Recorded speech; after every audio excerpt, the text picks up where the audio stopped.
భారత మాజీ ప్రధాని పివి నరసింహారావుకు కేంద్ర ప్రభుత్వం భారతరత్న అవార్డు ప్రకటించడంపై ఆయన స్వగ్రామంలో ప్రజలు సంబరాలు చేసుకుంటున్నారు.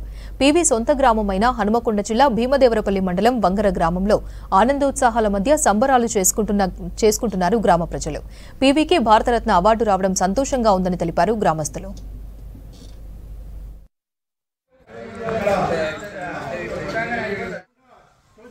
ఊరు ముద్దుబిడ్డ గౌరవ కీర్తిశేషులు పివి నరసింహారావు గారికి భారతరత్న రావడం మాకెంతో గర్వకారణం.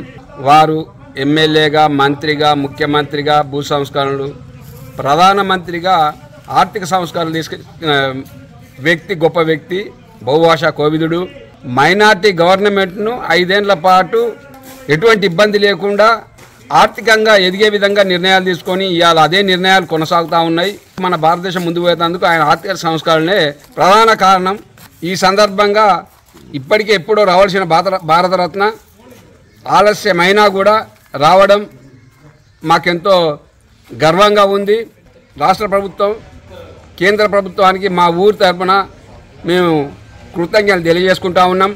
పివి నరసింహారావు పేరు మీద ఇక్కడ ఒక యూనివర్సిటీ ఏర్పాటు చేయాలని, అదేవిధంగా మా జిల్లాను పివి జిల్లాగా మార్చాలని కేంద్ర రాష్ట్ర ప్రభుత్వాలకు మా వంగర గ్రామ ప్రజలం విన్నవించుకుంటా ఉన్నాం.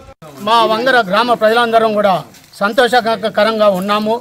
దేని గురించి అంటే కేంద్ర ప్రభుత్వము మా కీర్తిశేషులు పివి నరసింహారావు గారికి భారతరత్న ప్రకటించడం వలన మేమందరం కూడా ఎంతో ఉత్సాహంగా ఉర్రూతలుకుంటూ పొంగి పొర్లుతూ బాజాంత్రులతో మరి మేము వంగర గ్రామస్తులందరం కూడా కలిసి మెలిసి